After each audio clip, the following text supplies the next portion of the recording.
உயிர்த்த ஞாயிறு தாக்குதல் தொடர்பான மர்மங்களை கண்டறியும் விசாரணைகள் எவ்வித தடைகளுமின்றி நடைபெற வேண்டும் என ஐக்கிய மக்கள் சக்தியின் பாராளுமன்ற உறுப்பினர் முஜிபுர் ரஹ்மான் தெரிவித்துள்ளார்.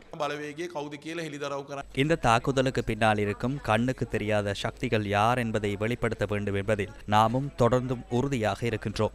ஜனாதிபதி ஆணைக்குழுவின் அறிக்கையிலும் சிலரது சாட்சியங்களின் அடிப்படையிலும் இவ்வாறானதொரு கண்ணுக்கு தெரியாத சக்தி இருப்பதாக உறுதிப்படுத்தப்பட்டுள்ளது. முன்னாள் சட்டமா அதிபரும் இதனையே கூறியுள்ளார். அதனாலேயே நாமும் இதனை விசாரிக்க வேண்டும் என கூறுகின்றோம். இந்த அரசாங்கமும் தேர்தலின் போது இதற்கான வாக்குறுதிகளை வழங்கியிருந்தது. தற்போது அவர்கள் விசாரணைகளை மேற்கொண்டு வருகின்றனர். முன்னாள் புலனாய்வு பிரிவு பிரதானி சந்தேக நபராக கைது செய்யப்பட்டு விசாரணைகள் முன்னெடுக்கப்படுகின்றன. அந்த விசாரணைகளில் என்ன நடக்கப் போகின்றது என்பதை நாம் கவனித்து வருகின்றோம்.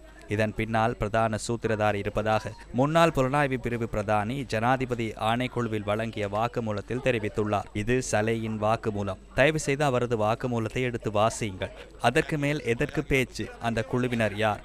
அந்த கண்ணுக்கு தெரியாத சக்திகள் யார் என்பதை நாம் ஆட்சிக்கு வந்தாலும் நாம் கண்டறிவோம். சஜித் பிரேமதாச தலைமையில் கத்தோலிக்க திருச்சபைக்கு இந்த விடயம் தொடர்பில் வாக்குறுதி அளித்துள்ளோம். தற்போதைய அரசாங்கமும் அவ்வாறே வாக்குறுதி அளித்தது. தற்போது அவர்கள் விசாரணைகளை முன்னெடுத்து வருகின்றனர். எனவே அந்த விசாரணைகளை சீர்குலைக்கும் நோக்கம் எமக்கு இல்லை.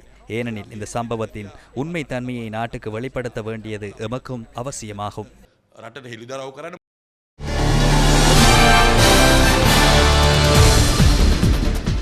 உயிர்த்த ஞாயிறு தாக்குதல் விசாரணை தொடர்பில் பிரதான எதிர்க்கட்சி அக்கறை காண்பிக்க வேண்டும் என பாராளுமன்ற உறுப்பினர் ஞானமுத்து ஸ்ரீநேசன் தெரிவித்துள்ளார். இந்த உயிர்த்த ஞாயிறு தாக்குதல் என்பது பாரிய மனித உரிமை மீறலோடு சம்பந்தப்பட்ட விடயம்.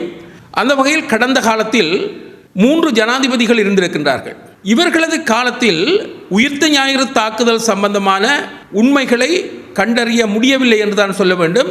அல்லது உயிர்த்த ஞாயிறு தாக்குதல் சம்பந்தமான உண்மைகள் மூடி மறைக்கப்பட்டிருக்கின்றன என்றுதான் சொல்ல வேண்டும். உளவுத்துறையின் பிரதானி ஒருவர் விசாரிக்கப்பட்டு கொண்டிருக்கின்றார், சுரேசாலி அவர்கள். இவர் இந்த உயிர்த்த ஞாயிறு தாக்குதலில் சம்பந்தப்பட்டவர் என்கின்ற விடயங்கள் பல மட்டங்களில் பேசப்படுகின்றன. கடந்த காலத்தில் பேரினவாதிகளாக இருந்தவர்கள், ஊழல் மோசடி செய்தவர்கள் எல்லோரும் இப்போது பாதுகாப்பதற்கு முனைந்து கொண்டிருக்கின்ற ஒரு போக்கை காணக்கூடியதாக இருக்கின்றது.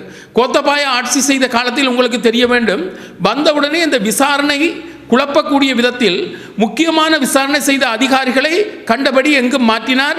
அவர்களுக்கு உண்மைகளை கண்டறியக்கூடிய அந்த அதிகாரிகளை இடமாற்றம் செய்ததோடு சிறையில் கூட அடைத்தார். தற்போது இந்த விசாரணை நம்பகமான திசையில் நகர்ந்து கொண்டிருக்கின்றது. பிரதான எதிர்க்கட்சியாக இருக்கின்ற ஐக்கிய மக்கள் சக்தி கூட இந்த விடயத்தில் அக்கறை காட்ட வேண்டும் என்று சொல்லுகின்றேன். என்றால் கடந்த காலத்தில் சஜித் பிரேமதாச அவர்களும் கூட பேராயர் மல்கம் ரஞ்சித் அவர்களை சந்தித்து தான் ஜனாதிபதியாக வந்தால் நிச்சயமாக உயிர்த்த ஞாயிறு தாக்குதலில் ஈடுபட்டவர்களை, உண்மையில் திரை மறைவில் இருக்கின்றவர்களை அம்பலத்திற்கு கொண்டு வருவேன் என்று குறிப்பிட்டிருந்தார். நாட்டை கடந்த காலத்தில் இருண்ட வறண்ட பங்குரோத்து நிலைக்கு கொண்டு சென்றவர்கள் இப்போது மீண்டும் தலைவிரித்தாட விரும்புகின்றார்கள். இப்படிப்பட்டவர்கள் என்ன கூத்தாடினாலும் கூட இந்த உண்மை, நியாயம், மனித உரிமை மீறலுக்கான தண்டனைகள் என்பது கிடைக்க வேண்டும். இவை நடக்காது விட்டால் உண்மையில் எந்த ஒரு ஆட்சியிலும் இது நடக்காது என்றுதான் நாங்கள் நம்புகிறோம். இதனிடையே உயிர்த்த ஞாயிறு தாக்குதல் விசாரணைகள் துரிதப்படுத்தப்பட வேண்டும் என தமிழ் தேசிய மக்கள் முன்னணியின் செயலாளர் செல்வராசா கஜேந்திரன் தெரிவிக்கின்றார். இந்த ஈஸ்டர் குண்டு தாக்குதல் செய்தவர்களிலே ராஜபக்ச தரப்பின் மீது தான் அந்த குற்றச்சாட்டுகள் கூடுதலாக இருக்கின்றது. அந்த தண்டனை வழங்கப்பட்டே ஆக வேண்டும். அந்த விசாரணைகள் விரைவுபடுத்தப்பட வேண்டும். விரைவுபடுத்தப்பட்டு அவர்கள் தண்டிக்கப்பட வேண்டும். அந்த வகையில் சுரேசாலே கைது செய்யப்பட்டு விசாரிக்கப்படுகின்ற பொழுது அவர் இப்பொழுது வசதியாக ஒரு வைத்தியசாலையிலே படுத்துக் கொண்டிருக்கின்றார். அவர் அங்கே உண்மையிலே உண்ணாவிரதம் இருக்கிறாரா இல்லையா என்பது கூட தெரியாது. ஆனால் கடந்த காலங்களிலே இந்த கொடிய பயங்கரவாத தடை சட்டத்தின் கீழ் தான் இந்த சுரேசாலை பொறுப்பாக இருந்த காலப்பகுதியிலே பெரும்பாலான தமிழர்கள் மிக கொடூரமான சித்திரவதைகளை அனுபவித்திருந்தார்கள். இந்த இடத்திலே இந்த ஈஸ்டர் தாக்குதல் நடைபெறுகின்ற பொழுது, இன்று தாக்குதல் விசாரணைகள் நடைபெறுகின்ற பொழுது எதிர்க்கட்சித் தலைவராக இருக்கக்கூடிய சஜித் பிரேமதாசா அவர்களும் சும்மா ஒரு சாட்டு போக்குக்காக கருத்துக்களை சொல்கின்றாரே தவிர அந்த வழக்குகள் விசாரணைகளை துரிதப்படுத்தி அந்த குற்றவாளிகளை விரைவாக கைது செய்து நடவடிக்கைகள் நடவடிக்கை தண்டனை வழங்கப்பட வேண்டும் என்பதில் அவர்களுக்கு எந்த விதமான கரிசனையும் இல்லை. வெறும் கண்துடைப்புக்காக மட்டும் அவர்கள் கருத்துக்களை சொல்லிக் கொண்டிருக்கின்றார்கள். அப்படி என்று சொல்லி சொன்னால் இந்த தாக்குதலில் கொல்லப்பட்டவர்கள் கிறிஸ்தவர்களாக இருப்பதனாலும் அந்த தாக்குதல் பழி முஸ்லீம்கள் மீது விழுந்திருப்பதனாலும் இவர்களுக்கு அது தொடர்பாக நடவடிக்கைகள் எடுக்கப்படக்கூடாது என்கின்ற ஒரு எண்ணம் இருக்கிறதா என்கின்ற ஒரு கேள்விதான் எங்களுடைய மனங்களிலே இருக்கிறது. அந்த ஒரு காரணத்துக்காகத்தான் இவர்கள் இதிலே மௌனமாக அல்லது ஒரு அசம்பந்த போக்கிலே செயல்படுகிறார்கள் என்பது என்னுடைய சந்தேகம்.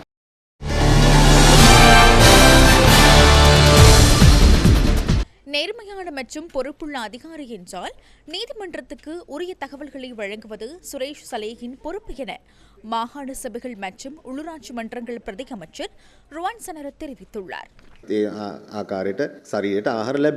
அவர் வாய்வழியாக உணவு உண்ண மட்டுமே மறுத்துள்ளார். ஏனைய முறைகளில் உடலுக்கு உணவு கிடைக்கின்றது. எவ்வாறாயினும் இவை நாங்கள் செய்த காரியங்கள் அல்ல, அவை நாங்கள் சொல்லி செய்த விடயங்களும் அல்ல. அரசாங்கமாகிய நாங்கள் ஒருபோதும் அவரை உணவு உட்கொள்ள வேண்டாம் என தெரிவிக்கவில்லை. பாதுகாப்பு பிரிவினர் அவரது கணினியில் உள்ள தகவல்களை வழங்குமாறே கேட்கின்றனர். தேவையான ஆதரவை வழங்குமாறு அவர்கள் அவரிடம் கேட்கின்றார்கள். தயாசிரி போன்ற பாராளுமன்ற உறுப்பினர்கள் சலேயின் மடிக்கணினியில் பயங்கரவாத செயல்கள் குறித்த தகவல்கள் உள்ளதாக பகிரங்கமாக கூறுவதை நான் பார்த்திருக்கின்றேன். அதையே அவர்கள் பெற முயற்சிக்கின்றார்கள். எனவே அப்படிப்பட்ட தகவல்கள் இருந்தால் ஒரு நேர்மையான அதிகாரி என்ற முறையில் அதை வழங்குவது அவரது பொறுப்பாகும். அவர்கள் இப்போது அவ்வாறு செய்யாவிட்டால் நாடு எதிர்காலத்தில் ஒரு ஆபத்தை எதிர்கொள்ளும். மக்களும் அந்த ஆபத்தை சிந்திப்பார்கள். இப்போது அந்த வகையில் பார்க்கும்போது கடந்த கால சம்பவத்திற்கும் இந்த கதைக்கும் இடையே ஒரு ஒற்றுமை இருக்கின்றது. எனவே இதுவும் கடந்த கால சம்பவங்களுடன் தொடர்புடையது. ஒரு நேர்மையான அதிகாரி நாட்டை பற்றி சிந்தித்தால், நாட்டில் ஆபத்து ஏற்படக்கூடிய ஒரு சூழ்நிலை இருந்தால் அவர் நாட்டை பற்றி சிந்தித்து தெரிந்த தகவலை வழங்க வேண்டும். நீதிமன்றத்தில் அதைத்தான் கேட்கின்றார்கள். அவர் இதை பற்றி மேலும் சிந்தித்து ஒரு தீர்மானம் எடுக்க வேண்டும் என்று நாங்கள் கூறுகின்றோம். திருடனை முந்திக் கொண்டு வாழைக்குலை வேலி பாய்வதை நாம் கண்டோம் அல்லவா? சிலர் உடனடியாக என்னை கைது செய்யாதீர்கள், இதை காப்பாற்றுங்கள் என்று சொன்னார்கள். என்ன நடக்கின்றது என்பதை உங்களால் புரிந்து கொள்ள முடியும். இந்த விசாரணைகளின் இறுதியில் யார் உள்ளே செல்வார்கள் என்பதை புரிந்து கொள்ள முடியாத அளவுக்கு மக்கள் பலவீனமானவர்கள் அல்ல. மக்களுக்கு புரிகின்றது. திருடனை முந்திக் கொண்டு வாழைக்குலை வேலி பாயும் போதே என்ன நடக்கப் போகின்றது என்பது மக்களுக்கு புரிகின்றது.